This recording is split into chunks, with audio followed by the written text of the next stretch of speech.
What do you think the legislative priorities are going to be for Donald Trump when he comes in? What's he going to be forcing on Capitol Hill? There'll be one legislative priority and one only, and that is the extension of the 2017 tax cuts. Those expire by their own language next year.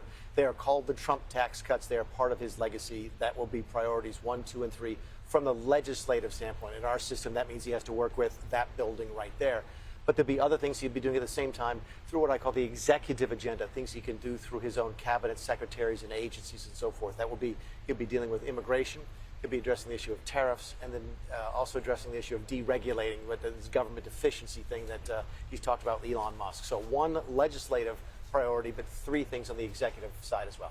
So let's talk about something that's going to be a priority for Australia, our ambassador. Yeah. Kevin Rudd, before he was ambassador, after Prime Minister, he had some not nice things to say about Donald Trump, traitor to the West, nuts.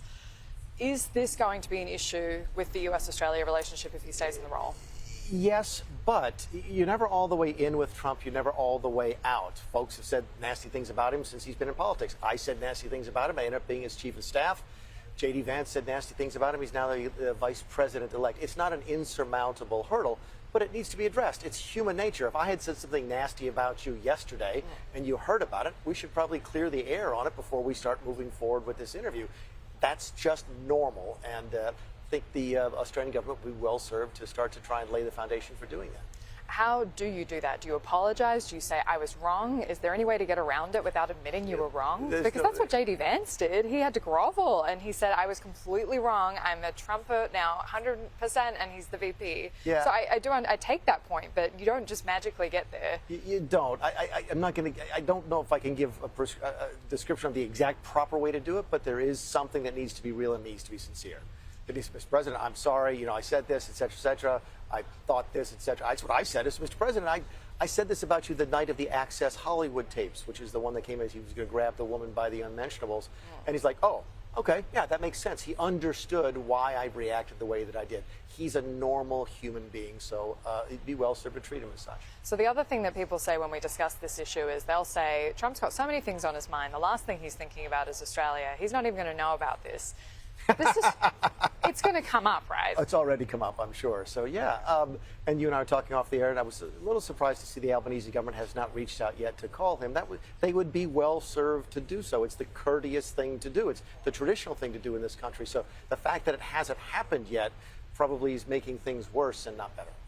So you're an inside player in Republican politics. Sometimes, yeah. I know it can be a fickle business, but who are on the track for the good jobs in the Republican administration? Mike Pompeo probably has any job he wants in the administration. He's one of the most talented people on the Republican side right now. He was our Secretary of State.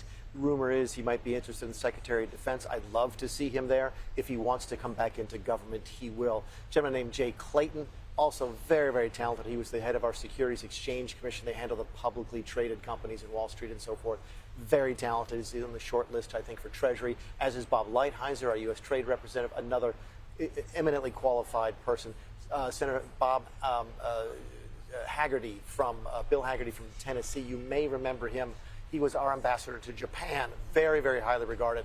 I go on and on. There's some really good names. When Trump comes out with his big names, the names that folks overseas recognize, the Attorney General, Secretary of State, Secretary of Defense, you will know them, and if you don't, you'll look at them and go, wow, that's a really good choice. You get down deeper, and the bench gets a little bit shallower in terms of, say, the senior advisors to the president. There's going to be some folks there that I don't care for very much. Peter Navarro, recently from prison, might end up being in the White House again. I think that's a bad decision, but again, I'm not the President of the United States. Yeah, and how does it go now with Congress?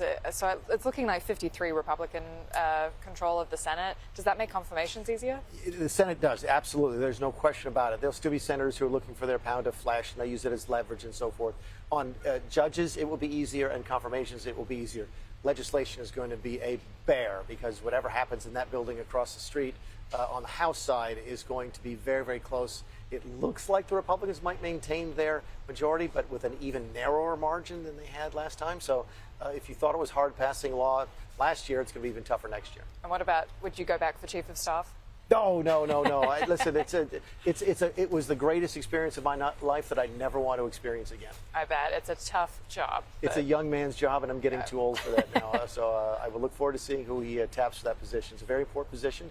He's got some really good choices. Keep in mind, and I'll be short with this, he's got an advantage now in that he knows people and they know him. So many people that came into that first term had no relationship with him beforehand and didn't know how he worked. And I think for that reason, the cabinet and the administration struggled a little bit.